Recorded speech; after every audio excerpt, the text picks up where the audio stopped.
Action! Rumena, how often do you get stuck with finding out an idea for your next project? Oh my God. Too many times.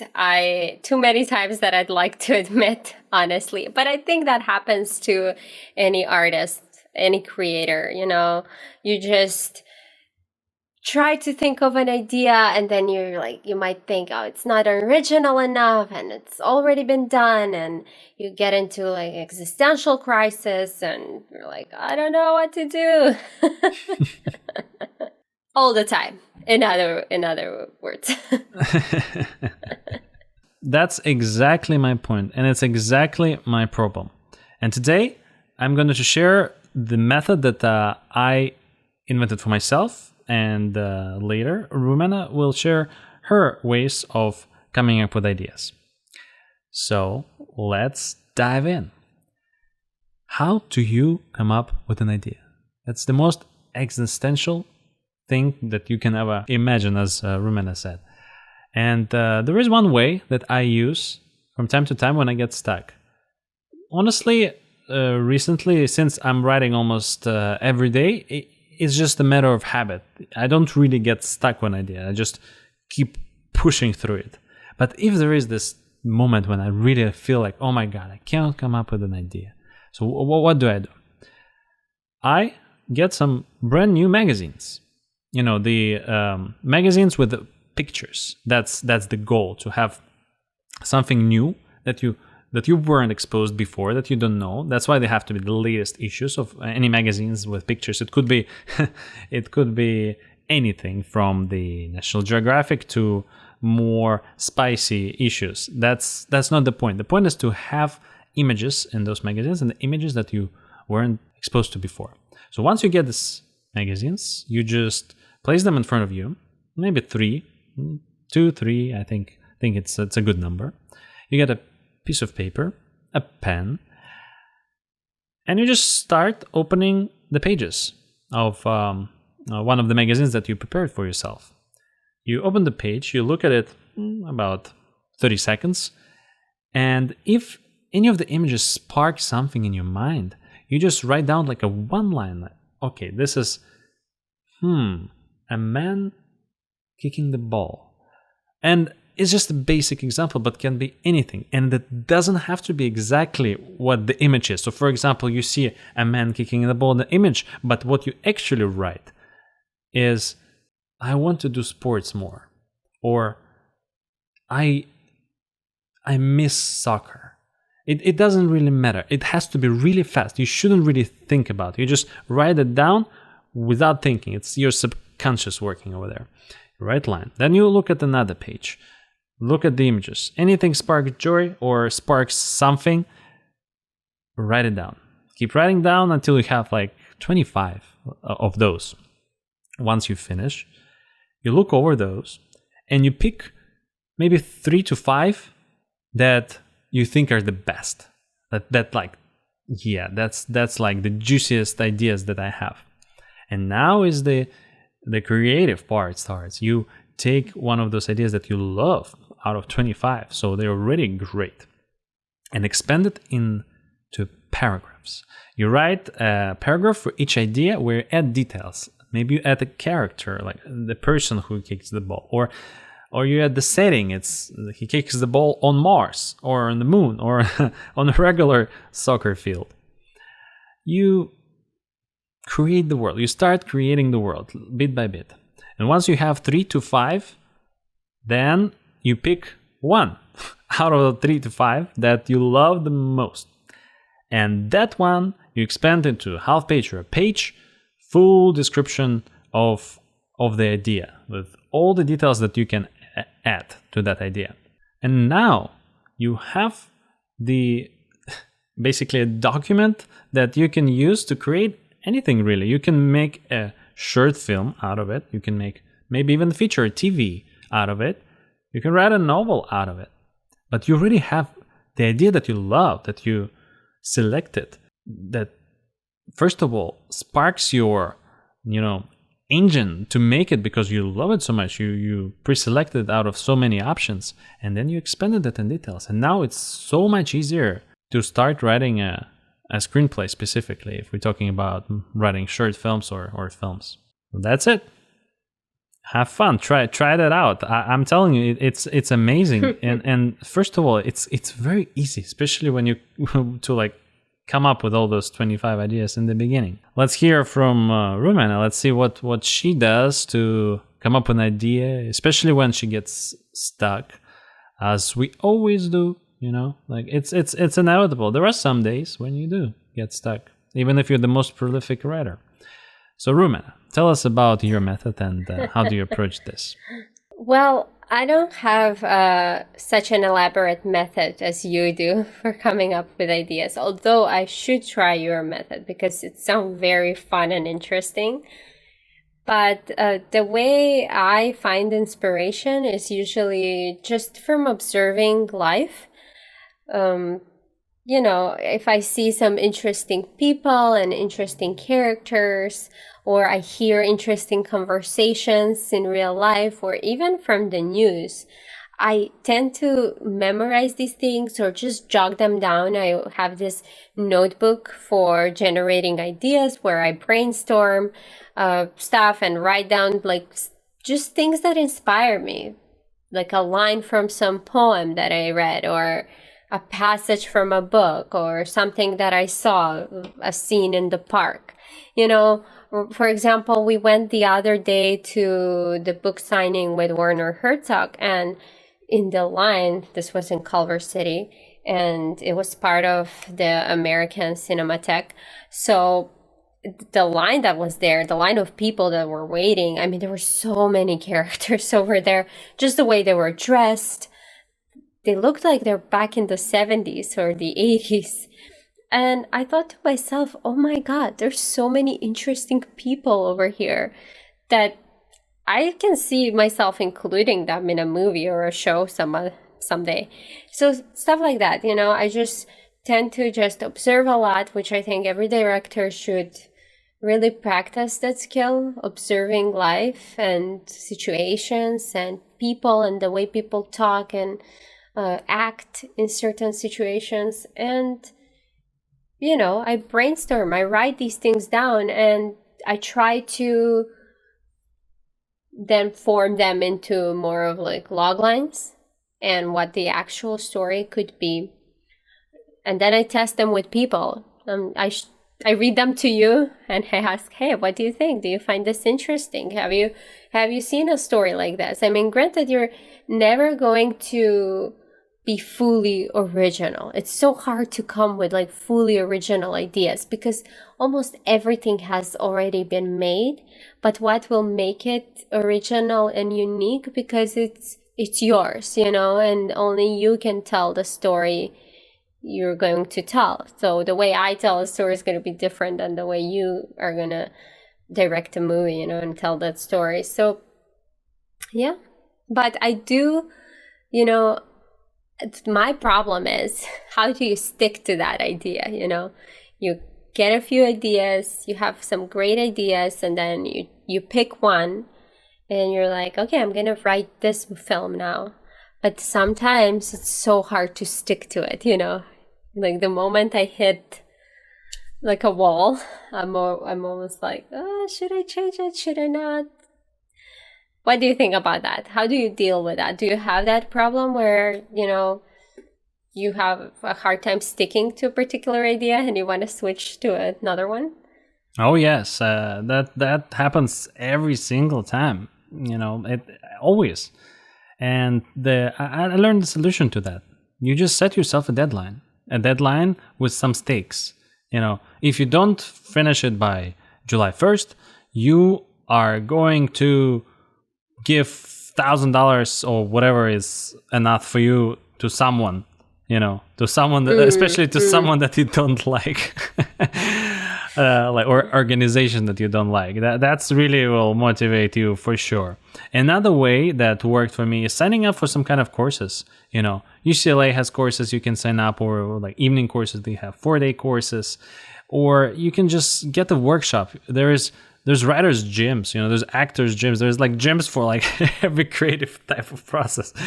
And the goal of it is not just like you pay to like learn something, which is also great that you get the knowledge, but it also motivates you to do something, like at least a little bit of something. Okay, I need to memorize this monologue for this class, or I need to write an outline for this class, and then at the end of the program you're going to have something already done. And especially with films, the advice that I would give is that write something that you can actually make yourself. If you don't get the budget that you dream of, like, I don't know, $30,000 for a short film, which is, by the way, quite a common budget if you want to make a high quality short film, kind of like AFI and stuff, that they make with great cinematography, good actors, production design, costumes, blah blah blah. This is the standard price right now, and with the inflation it might get to 40 even. Yeah. But write something that you can make for $100. $100, it's not such a big budget for a short film. I mean, it's nothing really for sure. It's basically will go to pasta and meatballs for the crew. But the pasta and meatballs for the crew is an important thing, because if you don't have that, then the morale in the group that you working with, that you're filming with, is not going to be great. People will hate you. You're not feed anyone. Everyone's angry. Everyone's hangry, and not going to do anything. The goal is to just write something simple that you can shoot even by yourself. If you never written anything, just write something that you can shoot even by yourself, because when you're just starting out, the goal is to make something happen and show it to someone, so then you can make something else based on what you just made, with maybe 2 actors, and then third project with 3 actors. In fact, when we were at film school, that's what we were doing. We started with a simple project where there is no dialogue and there's just one take, and you sort of edit in camera. So you think already of the scenes that you want to shoot, and you press record and then cut. Then the next scene starts when you press record again, and so on. And so you have a whole film, and then you don't have to even edit it. You save a lot of time if you pre-think everything in advance. So yeah, I'd say that the way to make your idea happen, or decide on which idea is the best, it put a certain deadline, that if you don't meet this deadline, then you can tell yourself, I'm never going to make this idea, or I'm not going to make this idea for another like 5 years or 10 years. I'm just going to move to another idea. So because sometimes what it means, if you have an idea and you cannot make it, is that, well, maybe it's not actually what you want to make. It's not something that you're truly passionate about. And it's in a sense some kind of indicator that, well, maybe that idea is not for you. Maybe not this time. Make something else. Make something that you can actually do by the deadline that you set for yourself. So deadline plus stakes, that's the way to pick an idea that you actually want to make. What was the moment when you decide, okay, this is the idea that I need to make? I'm sure there probably been some kind of deadlines that you had for the project that you're making, and tell us a little bit. That type of schedule where you put some sort of pressure to the project definitely works for me. I work well under pressure, and during film school, when this is making movies and writing those ideas and writing those films is part of the curriculum, and in a way part of your homework and your grade. If I don't come up with so many pages of the screenplay, I'm not gonna get a good grade. So that sort of like did put me into this writing mode. I have a deadline to finish the screenplay by, and I cannot change my idea because of time, because the deadline is, you're approaching the deadline, and starting on a brand new idea would just take forever. So you just kind of push yourself to just write, and like everyone says, you need to spit out the first draft, and it's never going to be the best. But yeah, you do need to write an idea. I guess you need to write the idea before you move on to something else, because then you can always move on to something new. But I agree with what you were saying, that a lot of the times when you're a beginner, you tend to write very big stories. And this is, I think, one of the biggest mistakes that beginner filmmakers make, because the things we watch, in Hollywood or even European films, a lot of novice filmmakers are inspired by all these great movies and stuff. But I think you underestimate, and people, not just in beginner filmmakers, just people in general that even don't know a lot about movies, they underestimate how much it actually costs to make a film. And when you're a beginner, you want to do all of these cool things and do stunts and do great shots with dollies and steady cams and whatnot. But all of that costs money. And if you don't have the experience to execute it well, it's just gonna be bad.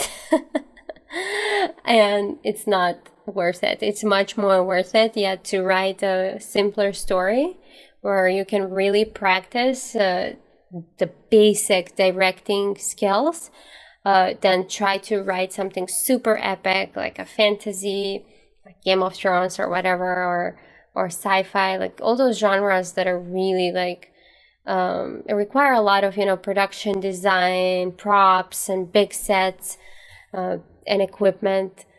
It's always better to start simple, especially if you don't have the budget. Be aware of what type of stories you write beforehand, because then when you're in the writing mode, you have sort of a way to control that, to write a movie for the type of budget that you actually have. Assign one notebook for yourself, your ideas notebook, and just keep brainstorming, keep writing, keep collecting those pieces of life that inspire you in that notebook, because you never know when you're stuck and you're thinking, okay, what is my next movie gonna be? You can always open that notebook, go through all the things you brainstormed, through all your log lines, and decide on one, and you have your next movie. When you work on a film, I struggled with this back in the past, where I'll work on a film and maybe I'm not going to be satisfied with the outcome, and then I get disappointed. But you always forget that you can always make a new movie.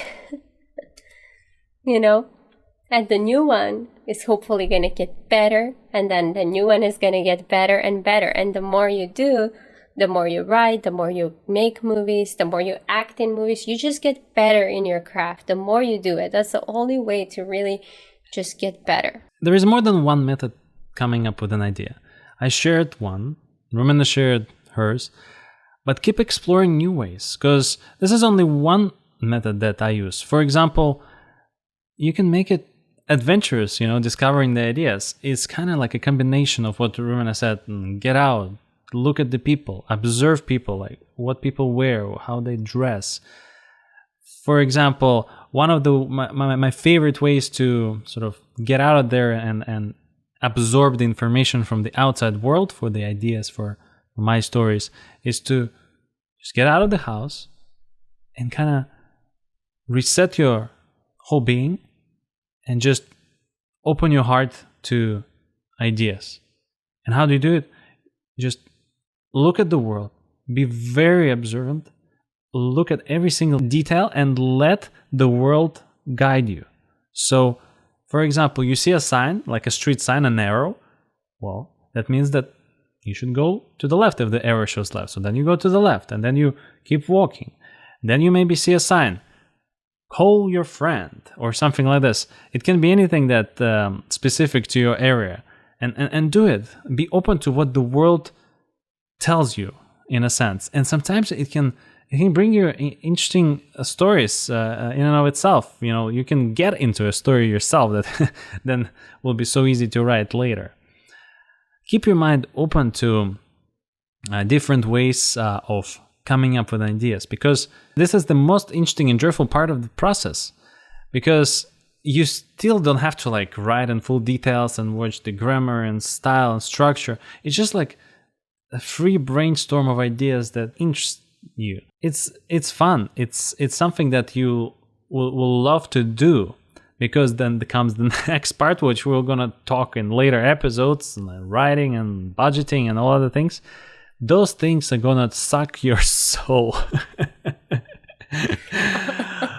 So enjoy the creating ideas, because this is the most creative part of the process, to like coming with something that never been created. And as Rumena said before, everything already been created. You know, some people say that Shakespeare already wrote everything, and everything else is just an adaptation of Shakespeare.